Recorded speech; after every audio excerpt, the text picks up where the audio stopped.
Leemos Efesios 1:15 y dice: por esta causa también yo, habiendo oído de vuestra fe en el Señor Jesús y de vuestro amor para con todos los santos, no ceso de dar gracias por vosotros, haciendo memoria de vosotros en mis oraciones, para que el Dios de nuestro Señor Jesucristo, el Padre de gloria, os dé espíritu de sabiduría y de revelación en el conocimiento de Él, alumbrando los ojos de vuestro entendimiento, para que sepáis cuál es la esperanza a que Él os ha llamado, y cuáles las riquezas de la gloria de su herencia en los santos, y cuál la supereminente grandeza de su poder para con nosotros los que creemos,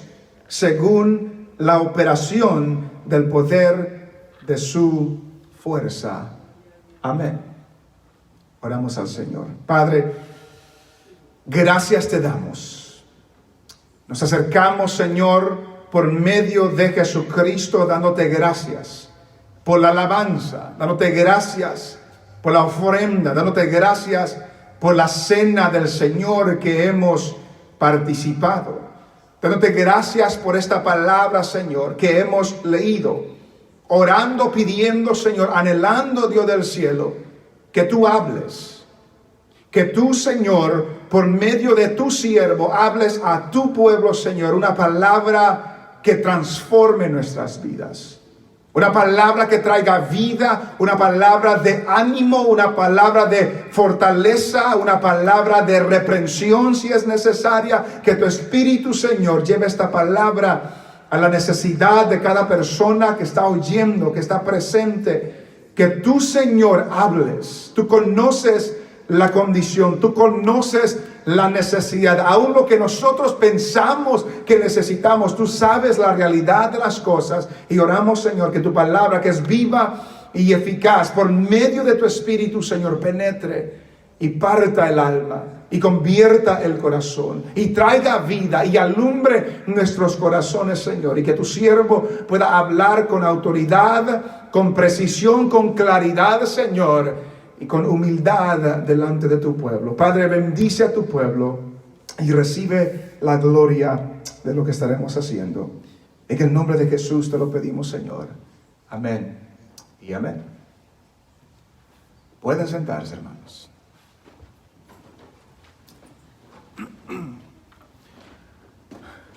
Una de las verdades básicas y esenciales para todo cristiano, que todo cristiano debe saber, es que debemos orar.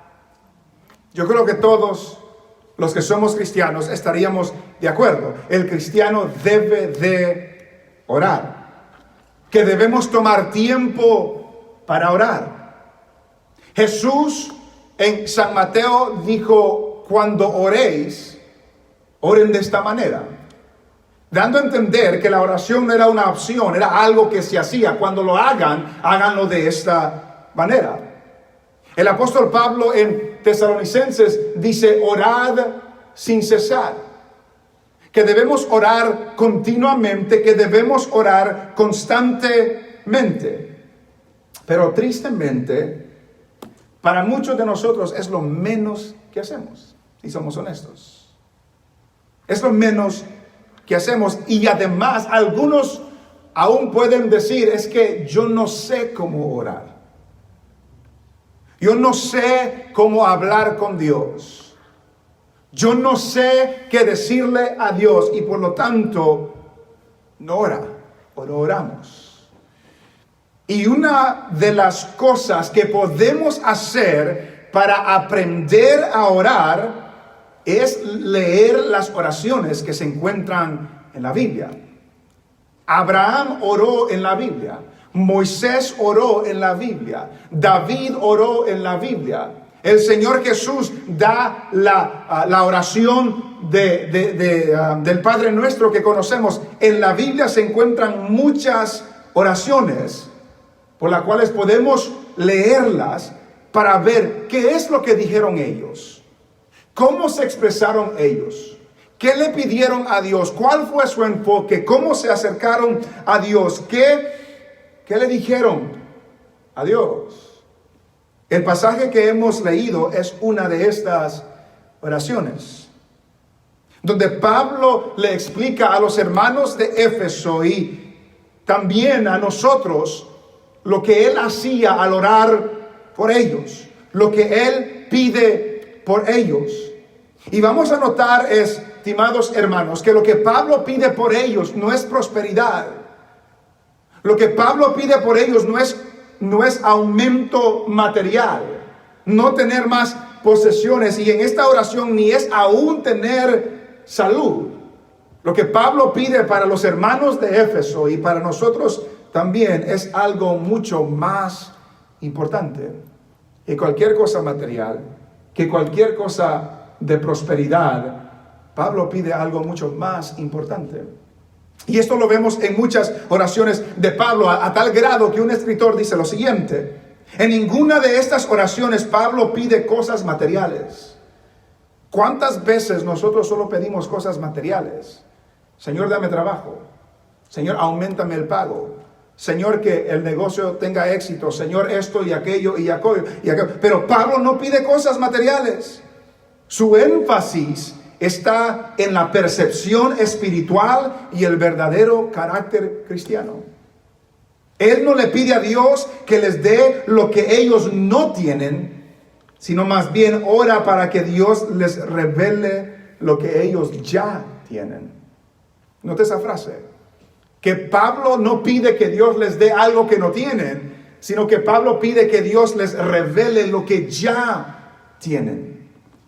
Y lo que nos damos cuenta en este Efesios capítulo 1 es que Dios nos ha dado tantas cosas que a veces nosotros no sabemos las cosas que tenemos. Y Pablo, en lo que hemos leído, les dice a los hermanos de Éfeso que lo que está pidiendo por ellos es para que conozcan las cosas que Dios ya les ha concedido. Ya hemos visto que del versículo 3 hasta el versículo 14, Pablo dedica todos estos versículos una oración para exaltar lo que Dios ha hecho. Él nos ha bendecido, Él nos ha escogido, Él nos ha adoptado, Él nos ha exaltado, Él nos ha sellado con el Espíritu Santo, Él nos ha predestinado. Ha hecho todas estas cosas. El apóstol Pablo declara que Dios ha hecho. Y cuando entramos en el versículo 15 dice: por esta causa. Porque Dios ha hecho todo esto, por todas estas bendiciones que Dios nos ha dado. Dice: por esta causa también yo. Y note lo que dice: habiendo oído de vuestra fe en el Señor Jesús y de vuestro amor para con todos los santos. Pablo había escuchado dos cosas de los hermanos de Éfeso. Lo primero que nos dice aquí es que escuchó acerca de la fe que ellos tenían en el Señor Jesús. La fe que ellos tenían en el Señor Jesús. Todos los que estamos aquí, si no me equivoco, somos de otro país. Generalmente venimos a este país. ¿Qué dirían de usted si le escriben una carta a su familia en Honduras o en Cuba o en El Salvador o de donde usted sea, para describir su vida cristiana? ¿Qué dirían de usted de su fe en el Señor Jesús? ¿Tendría mención en una carta cuando hablan de usted o no tendría mención? Porque la clase de vida que los hermanos de Éfeso llevaban tenía fama, por así decirlo, que llegó a los oídos de Pablo la fe que ellos tenían en el Señor Jesús, la confianza que ellos tenían en el Señor Jesús. Y notamos que desde el versículo 3 hasta el versículo 14, Jesús es el centro de todo lo que Dios estaba haciendo. Escogidos en Él, redimidos por Él, sellados porque hemos creído en Él. Y ahora, cuando llega al versículo 16, en el versículo 15, dice que Jesús no solamente es el centro de todo lo que Dios hace, sino que también Jesús es el centro de nuestra fe. Jesús es el centro de nuestra fe. He oído de vuestra fe en el Señor Jesús. La fe de ellos estaba puesta en el Señor Jesús. La fe de ellos no estaba puesta en el apóstol Pablo. La fe de ellos no estaba puesta en algún otro líder. La fe de ellos estaba puesta simplemente en el Señor Jesús. Y usted y yo erramos y aún pecamos si nuestra fe no está centrada en el Señor Jesús. Si yo pongo mi fe en la iglesia antes de Jesús, estoy fallando. Si pongo mi fe en el pastor o en el líder antes de Jesús, estoy fallando. Si pongo mi fe en mi cónyuge, en mis hijos, en mi negocio, en lo que sea, antes de Jesús, estoy fallando. La fe debe estar puesta completamente, sinceramente, en el Señor Jesús. He oído de vuestra fe en el Señor Jesús. Expresa por medio de una fidelidad absoluta al Señor Jesús. Pablo oyó eso de los hermanos de Éfeso. Y la pregunta para nosotros es: ¿está nuestra fe en el Señor Jesús? ¿Es Jesús el centro de nuestra confianza? ¿Es Jesús el centro de lo que nosotros dependemos, a lo que nosotros estamos esperando? Porque eso era el testimonio de los hermanos de Éfeso. Por esta causa también yo, habiendo oído de vuestra fe en el Señor Jesús, pero no solamente la fe, sino de vuestro amor para con todos los santos. Note las dos cosas. Primero, fe en el Señor Jesús. Y segundo, amor para los hermanos. Que la fe en Jesús resulta en amor por los hermanos. Que a tal grado que Primera de Juan dice, y lo vimos hace algunos meses, que todo aquel que dice que ama a Dios y aborrece a su hermano es un mentiroso. Está en tinieblas todavía. Porque no puede alguien amar a Dios, confiar en Dios y aborrecer a los hijos de Dios y aborrecer a los hermanos de Dios. Y notamos el detalle aquí porque Pablo no dice que oyó que ellos aman a los hermanos, a los santos, sino a cuáles santos, a cuáles hermanos. Y de vuestro amor para con todos los santos. De vuestro amor para con todos los santos. El amor de ellos era hacia todos los santos. No solamente los que nos caen bien. No solamente los que nos agradan. No solamente con los que nos llevamos bien. No. El amor de ellos era hacia todos los santos. Tenemos esa clase de amor nosotros. Tenemos esa clase de amor nosotros. Que amamos a todos los santos. Y lo hemos dicho en otras ocasiones y lo decimos otra vez, que hay hermanos que son insoportables. Lo hay. Y a veces nosotros somos ese hermano que es insoportable. Pero son hermanos. Y el llamado es amar. El ejemplo de ellos era que amaban a todos los santos. Y a veces somos ligeros para criticar a otros santos. Somos ligeros para menospreciar, aún para condenar. Pero eso no es la manifestación del amor que identifica a los discípulos del Señor. Los discípulos del Señor se identifican amando a aquellos hermanos que son difíciles de amar. El ejemplo de ellos era que amaban a todos los santos. Note lo que dice San Juan, un pasaje bien conocido. San Juan capítulo 13.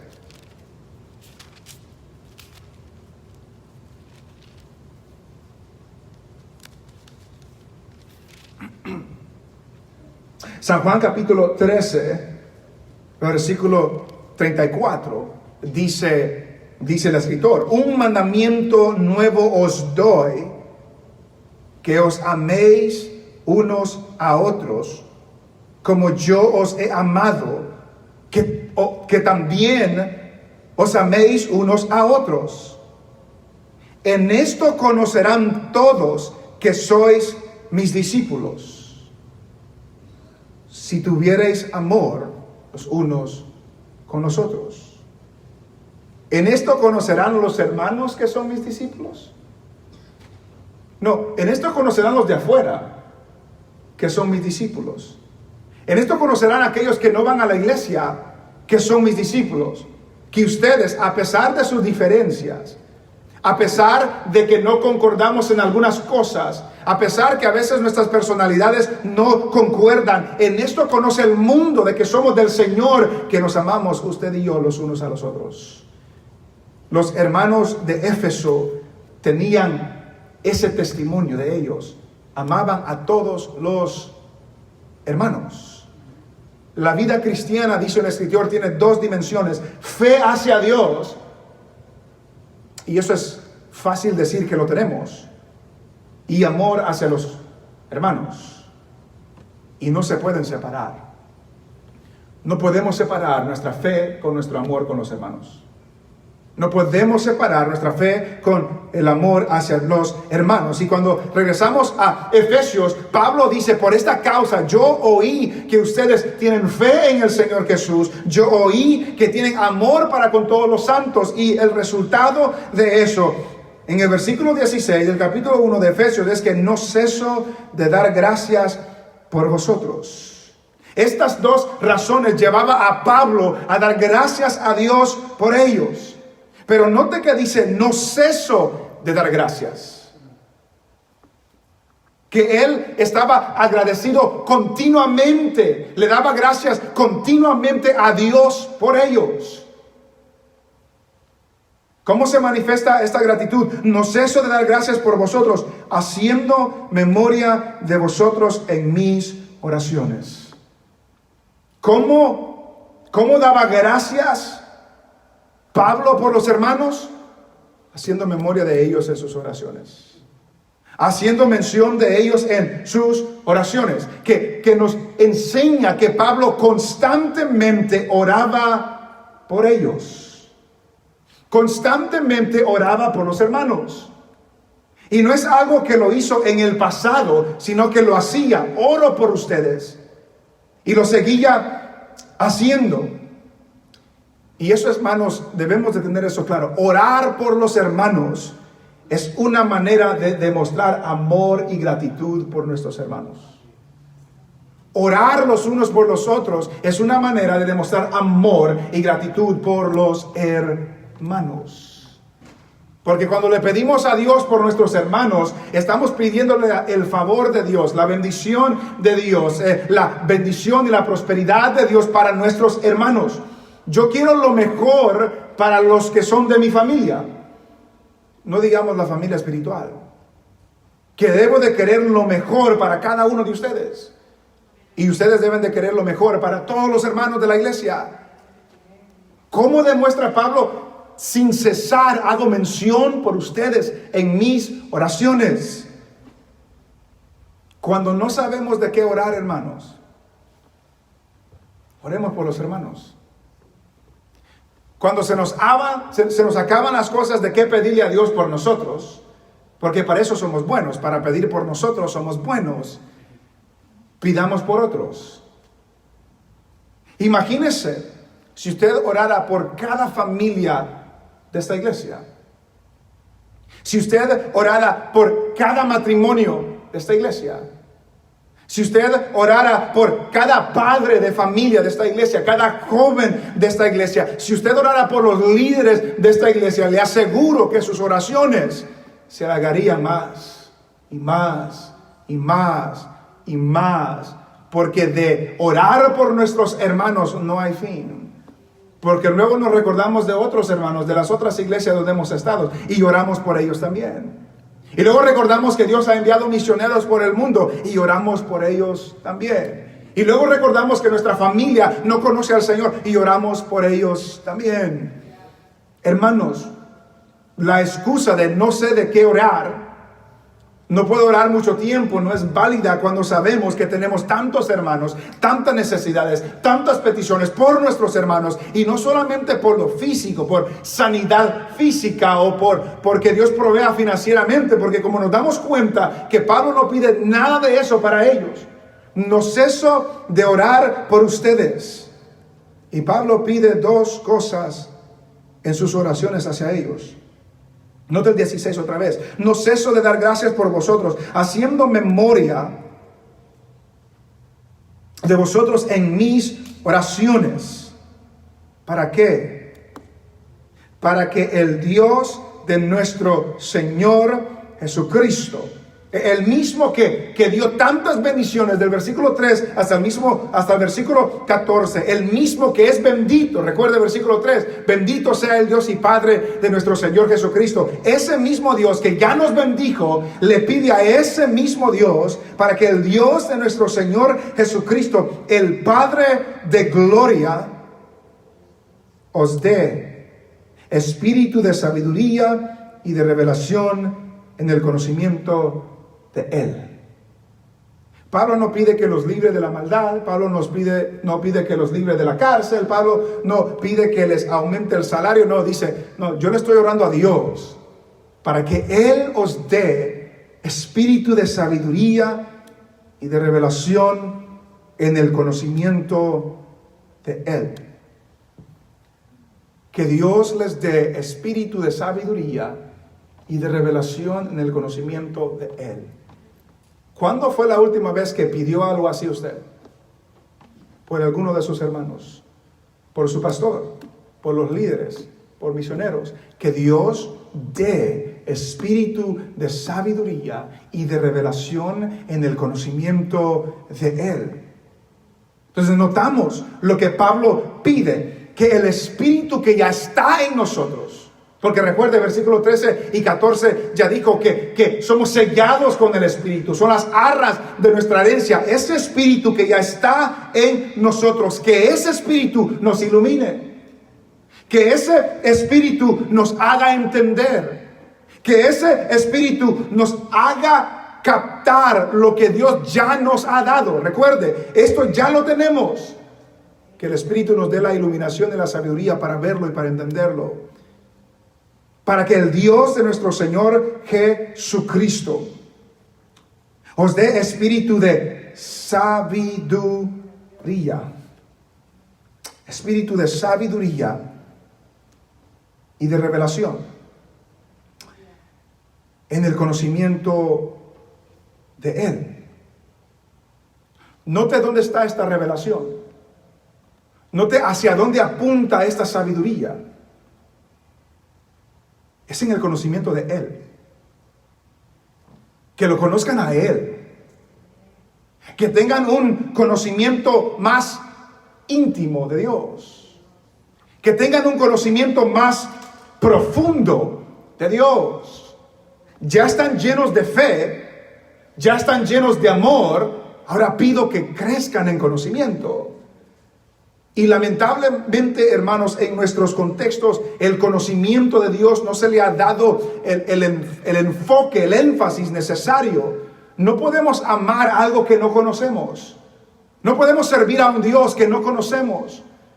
Hablamos de fe y magnífico, hablamos de amor y magnífico, pero no se nos olvide el conocimiento de Dios. Porque no puedo confiar en alguien que no conozco. Y no puedo amar a mis hermanos cuando no conozco al Dios que nos ha redimido a nosotros. Sabiduría y de revelación en el conocimiento de Él. La Biblia de las Américas dice en un mejor conocimiento de Él. La Nueva Versión Internacional dice para que lo conozcan mejor. Esto, por supuesto, es el conocimiento más elevado que se puede alcanzar. ¿Está orando usted para que conozca más al Señor? Estamos orando para que Dios nos dé un espíritu de revelación y de sabiduría en el conocimiento de Él. Que le conozcamos a Él. Que nos empapemos de Él. Que escudriñemos su palabra para conocerlo a Él. Que Él es nuestro gran tesoro. Él es la perla de gran precio. Él es a quien nosotros anhelamos conocer. Y la oración de Pablo es que lo conozcan más. Que lo conozcan más íntimamente, más profundamente, más llenamente. Esa es la petición de todos nosotros. O debe ser la petición de todos nosotros. Y recuerda, hermanos, al creer, venimos a conocer a Dios de una manera que antes no lo conocíamos. Pero no es un conocimiento pleno. Al creer en el Señor no recibimos un conocimiento completo de Dios. Y en realidad jamás recibiremos un conocimiento completo de Dios. Pero recibimos lo suficiente para comenzar a conocerlo más y más y más. Y la oración de Pablo para ellos, que nos ha de recordar que debe ser una petición para nosotros, es que queremos conocer más al Señor. Queremos tener espíritu de sabiduría y de revelación en el conocimiento de Él. Queremos conocerlo a Él. Queremos conocerlo a Él. No queremos conocer cosas acerca de Él. Queremos conocerlo a Él. Porque hay muchas personas que nosotros sabemos cosas de ellas, de Él o de ella. Podemos saber todos los detalles del presidente Bukele, para los que son salvadoreños. Podemos saber todos los detalles de él, cuando nació, su familia, su esposa, su hija y esto y lo otro, pero no lo conocemos. Podemos conocer muchos detalles de Dios sin conocerlo a Él. Podemos conocerlo como el Creador, el que nos salva, pero sin conocerlo a Él. No, Pablo dice, no, que crezcamos en el conocimiento de Él. La primera petición, alumbrando los ojos de vuestro, para que os dé espíritu de sabiduría y de revelación en el conocimiento de Él. Lo segundo que pide es que alumbre, versículo 18, los ojos de vuestro entendimiento. Para que alumbre los ojos de vuestro entendimiento. Y esa palabra entendimiento quiere decir corazón. Que alumbre los ojos de vuestro corazón. Que el corazón no simplemente son nuestras emociones, pero también es nuestra voluntad. Que alumbre, que dé luz, que abra nuestros ojos, no solo del entendimiento, sino que de nuestra voluntad, de nuestra disposición, de nuestra inclinación, que nuestro centro espiritual reciba visión espiritual, alumbrando los ojos de vuestro corazón, alumbrando los ojos de vuestro entendimiento. Que lo que nos apunta, hermanos, Dios ya nos ha dado cierto conocimiento, pero lo que resta, Él lo puede dar. Que Él os dé espíritu de sabiduría. Que Él alumbre los ojos de vuestro corazón. Solamente Él lo puede hacer. Pero usted y yo se lo pedimos a Él. Que Él lo haga. Solo Dios puede dar esta sabiduría. Santiago dice que si alguno está falto de sabiduría, que se la pida a Dios. Que Él da todo sin reproche. Dios es el único que nos puede dar esta revelación, esta sabiduría en el conocimiento de Él. Alumbrando los ojos de vuestro corazón. ¿Qué también quiere decir eso? Que también solo el Señor puede cambiar los afectos de nuestro corazón. Y lo que quiero decir con eso es que solamente el Señor puede cambiar mi corazón para que yo ame lo que Él ama. Para que yo aprueba lo que Él aprueba. Para que yo haga lo que Él quiere que yo haga. Para que mi voluntad esté dispuesta para hacer lo que Dios quiere que yo haga. Que Él abra, que Él alumbre los ojos de vuestro entendimiento. Solamente Dios lo puede hacer. Solo Dios alumbra. Solo Dios da luz. Solo Dios da la habilidad de ver lo que antes no veíamos. Solo Dios da la habilidad de entender lo que antes no entendíamos. Solo Dios da la habilidad de comprender lo que antes no comprendíamos. Solo Dios da la habilidad de conocer lo que antes no conocíamos. Solamente Dios lo hace. Y la petición del apóstol Pablo es que la iglesia se llene de ese conocimiento. Que la iglesia se llene de ese conocimiento. Y usted y yo, de hoy en adelante, cuando oremos al Señor, nos olvidemos por algunos momentos de lo material y le pidamos a Dios que nos dé conocimiento de Él. Que alumbre nuestro entendimiento, que alumbre nuestros ojos, que abra nuestro corazón para ver lo que Él ya nos ha dado, las riquezas que tenemos en Él, para que nosotros podamos servirle a Él mejor. Solo Él alumbra, solo Él concede sabiduría, solo Él da entendimiento. Esta petición de alumbrar los ojos de vuestro entendimiento tiene el objetivo de que los santos, de que los cristianos sepan tres cosas. Porque note lo que dice el versículo 18 otra vez. Alumbrando los ojos de vuestro entendimiento, para que sepáis, para que sepan cuál es la esperanza a que Él os ha llamado. ¿Cuál es la esperanza a que Él os ha llamado? La esperanza de su llamamiento. Ya nos ha dicho que hemos sido escogidos. Ya nos ha dicho que hemos sido predestinados. Ya nos ha dicho que hemos sido adoptados y que hemos sido sellados con el Espíritu Santo. Y ahora dice, ahora oro al Señor para que ustedes puedan entender el propósito de ese llamado. Oro al Señor para que puedan entender la esperanza del llamado que Dios nos ha dado. Dios nos ha llamado, hermanos.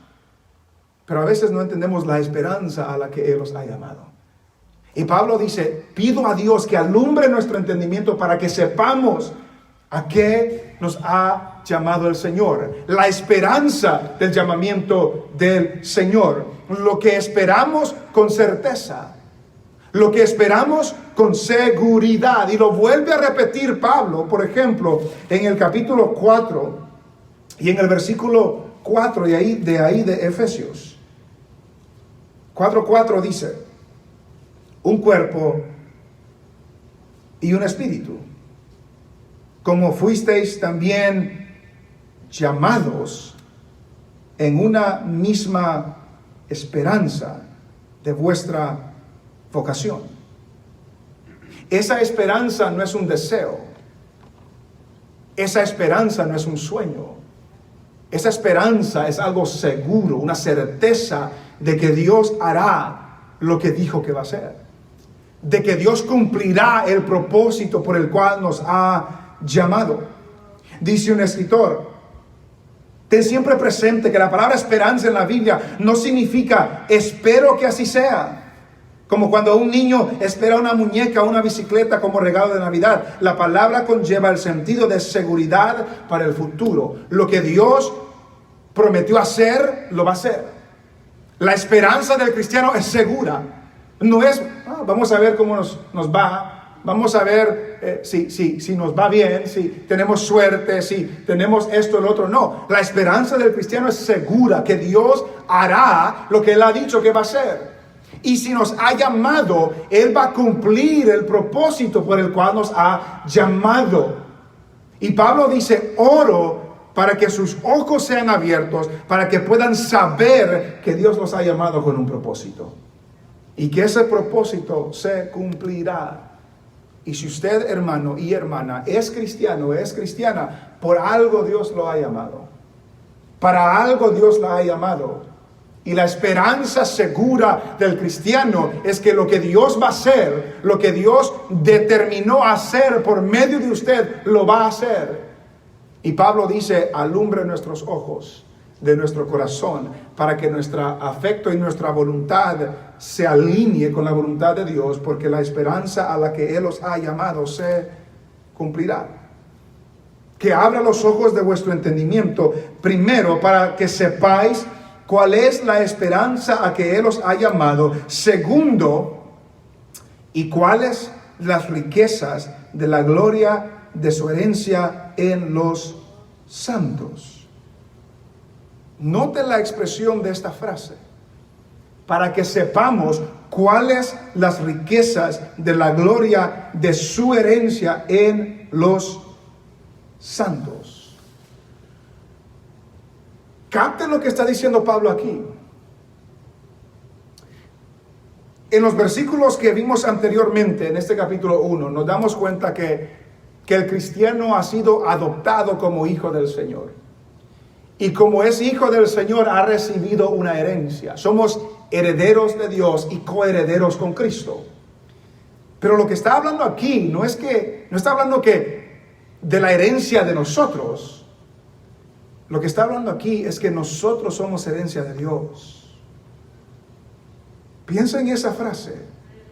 Note lo que dice. ¿Cuáles las riquezas de la gloria de su herencia? ¿Quién es su en este pasaje?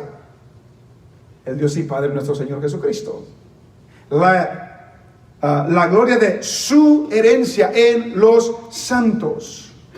Que los santos son herencia de Dios. Usted y yo somos herencia de Dios. Somos su posesión. Somos su tesoro. Medite en el valor que usted tiene si es hijo de Dios. Medite en el precio que Dios ha puesto sobre su vida. Que usted y yo, si somos hijos de Dios, somos considerados como herencia del Señor. Y Pablo dice, oro para que sus ojos puedan ver, puedan captar que ustedes son herencia del Señor. Son tesoro del Señor. Dice un escritor, Pablo está orando que los creyentes puedan lograr comprender qué grande es la estima que Dios ha puesto en los santos creyentes, en Él por fe en Cristo Jesús. Somos de gran estima delante del Señor. Pablo ora que lo veamos. Pablo ora que lo entendamos, que para el Señor somos herencia. Para el Señor somos una riqueza de gloria de su herencia en los santos. Que aunque en este mundo no tengamos mucho valor, aunque para este mundo no tengamos tantas riquezas, aunque quizás seamos ya pasados de edad, ancianos o ancianas, o que tengamos canas o arrugas y esto y lo otro, y quizás somos menospreciados o lo que sea, para el Señor, para Dios, el cristiano es un tesoro. Para el Señor, el cristiano es herencia, es riqueza de la herencia de los santos en el Señor. Usted y yo, si somos hijos de Dios, somos valiosos, somos especiales, pero no por algo que haya en usted o en mí que me haga valioso o que me haga especiales, sino por medio de Jesús tenemos valor delante del Señor. Somos herencia. Dios ha puesto su mirada sobre los santos y por lo tanto los santos son herencia de Dios. Estoy seguro que casi no pensamos en eso. Yo no. Pero Pablo dice, yo oro para que lo comprendan. Yo oro para que lo entiendan. Yo oro para que los ojos sean abiertos y puedan comprender que son herencia de Dios. Son valiosos delante del Señor. Alumbrando los ojos de vuestro entendimiento, primero para que sepáis cuál es la esperanza a que Él os ha llamado. Número 2, cuáles las riquezas de la gloria de su herencia en los santos. Y número 3, versículo 19, y cuál la supereminente grandeza de su poder para con nosotros los que creemos, según la operación del poder de su fuerza. Note este versículo 19. Note la oración de Pablo. ¿Y cuál la supereminente? La Biblia de las Américas lo traduce diciendo extraordinariamente grande. Y la idea que está dando ahí es ilimitado, excedente, excesivo, sin medida. La supereminente grandeza de su poder. Cuando pensamos en el poder de Dios, pensamos en la creación, que Dios hizo todo de la nada, Pensamos en los milagros de la Biblia, pensamos cuando Dios descendió sobre el monte y el monte humeaba y temblaba y habían relámpagos y truenos y humo y todo eso es una manifestación del poder de Dios. Pero Pablo está hablando de otra cosa aquí. Pablo está hablando de algo más grandioso todavía. ¿Y cuál la supereminente grandeza de su poder? Usa 4 palabras para hablar del poder de Dios. La grandeza de su poder para con nosotros los que creemos, según la operación o la fuerza en acción del poder, otra vez, de su fuerza, de su potencia, de su imperio. 4 palabras para hablar del poder de Dios. Poder, operación, poder otra vez y fuerza. Pero note que todo esto es hacia nosotros. Porque en medio de todo esto dice, ¿cuál la supereminente grandeza de su poder para quiénes? Para con nosotros los que creemos. Para con nosotros los que creemos. Que esta grandeza del poder de Dios es hacia nosotros los que creemos. Que esa grandeza del poder de Dios, según lo que Él hace, según el poder de su fuerza. Y cuando habla del poder de su fuerza, está hablando del Espíritu que ya está dentro de nosotros. Que Pablo está orando que el cristiano capte, entienda de que Dios nos ha dado una fuerza, un poder excesivamente grande que habita dentro del cristiano. Que Dios nos ha dotado con ese poder, con esa autoridad. Porque recuerden lo que Jesús dijo, que recibiremos ¿qué? Poder. Que Pablo le dice a Timoteo que no hemos recibido un espíritu de cobardía, sino uno de ¿qué? De poder, de amor y de dominio propio. Y cuando está hablando de ese poder que actúa en nosotros, está hablando del Espíritu Santo que ya está en el cristiano. Y lo compara, no lo vamos a ver a fondo, lo veremos más a fondo la otra semana. Pero este poder que está en nosotros, que Pablo quiere que comprendamos, es el mismo poder que resucitó a Jesucristo de los muertos. El mismo poder que resucitó a Jesucristo de los muertos habita en el cristiano. Porque lea conmigo el 19 otra vez. ¿Y cuál la supereminente grandeza de su poder para con nosotros los que creemos, según la operación del poder de su fuerza, la cual operó en Cristo, resucitándole de los muertos y sentándole a su diestra en los lugares celestiales, sobre todo principado y autoridad y poder y señorío y sobre todo nombre que se nombra, no solo en este siglo, sino también en el venidero, y sometió todas las cosas bajo sus pies y lo dio por cabeza sobre todas las cosas a la iglesia, la cual es su cuerpo, la plenitud de aquel que todo lo llena en todo. El poder que operó resucitando, exaltando a Cristo, es el mismo poder que habita en el cristiano. Es el mismo poder que habita en el cristiano. Y es lo que Pablo está orando. Que alumbre Dios los ojos de nuestro entendimiento, para que sepamos la esperanza a la que Él los ha llamado. Para que sepamos que somos herencia del Señor. Para que sepamos que hay un poder dentro del cristiano que es el mismo poder que actuó cuando resucitó a Jesucristo de los muertos. Y debemos de tener cuidado con esta frase también, porque no está hablando Pablo, y lo desarrollaremos en otro tiempo, pero no está hablando Pablo de que el mismo poder que resucitó a Jesucristo de los muertos opera en nosotros y por lo tanto nosotros podemos resucitar a muertos. No está hablando de eso. Tengamos cuidado con eso también.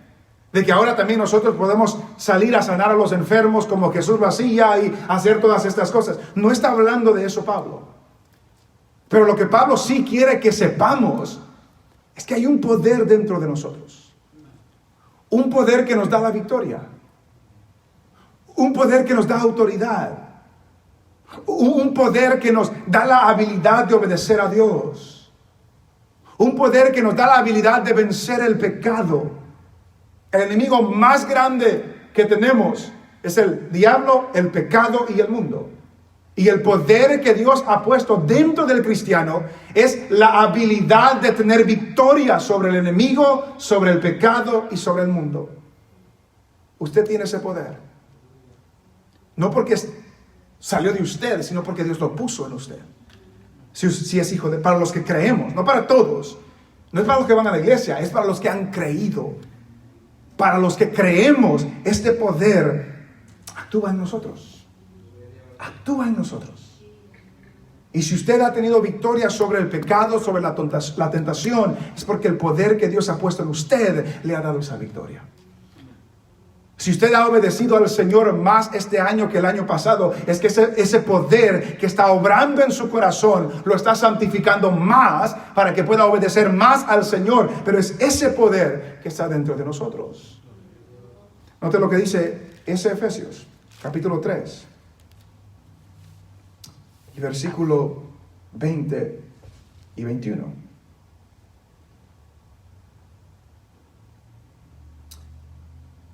Y a aquel, es interesante este versículo 20 y 21. Recuerde lo que dijimos cuando comenzamos Efesios. Pablo dedica la primera parte de sus cartas para hablar de las bendiciones, de la doctrina, de la enseñanza, y dedica la segunda parte para explicar qué significa esto en nuestras vidas. El final del capítulo 3 es el final de esa parte de la enseñanza, de la doctrina del apóstol Pablo. Y terminando esa sección dice, y a aquel que es poderoso para hacer todas las cosas mucho más abundantemente de lo que pedimos o entendemos, ¿según qué? Según el poder que actúa en nosotros.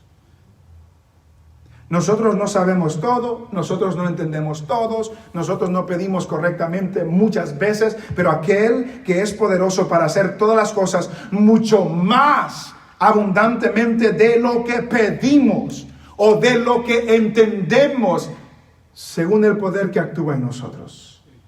Ese mismo poder que resucitó a Cristo de los muertos actúa en nosotros.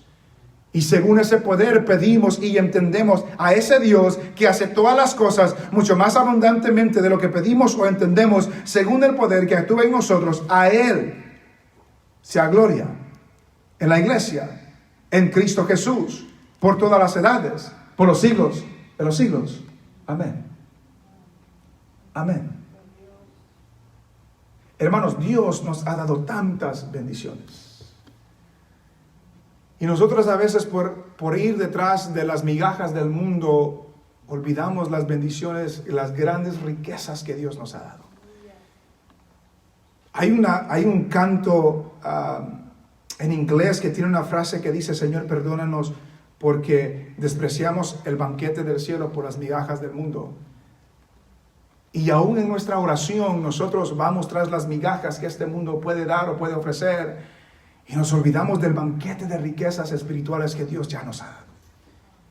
Y en vez de pedir esto, que Dios nos ilumine, nos dé entendimiento, que le conozcamos más a Él, que abra nuestros ojos para ver lo que Dios ya nos ha dado, estamos pidiendo por otras cosas que no honran al Señor y no traen edificación a nuestras vidas. Pablo nos modela que aunque Dios ya ha hecho todo lo que dice del versículo 3 hasta el versículo 14, aunque Dios ya nos ha bendecido con todo eso, le sigue pidiendo, Señor, aumentanos nuestro conocimiento de ti. Danos sabiduría, ilumina nuestras mentes, revélanos, abre nuestros ojos para entender, para saber las cosas que tú nos has dado. Esa ha de ser nuestra oración para nosotros mismos. Que el Señor nos ilumine, que nos haga ver y que nos haga entender. Porque entre más conocemos a Dios, más dejamos de seguir las migajas y buscamos el banquete. Entre más probamos la dulzura de Dios, más vamos tras Él. Y la oración de nosotros, mía para nosotros, es que Dios alumbre los ojos de nuestro entendimiento. Que Dios liberte nuestra voluntad para que sigámoslo a Él. Para que Dios nos dé sabiduría y revelación en el conocimiento de Él. Que nuestra fe crezca. Que nuestro amor los unos por los otros crezca. Que nuestro conocimiento en el Señor crezca. Y que nuestras oraciones estén empapadas de orar por los hermanos. Y orar que Dios nos ilumine para que le sirvamos mejor.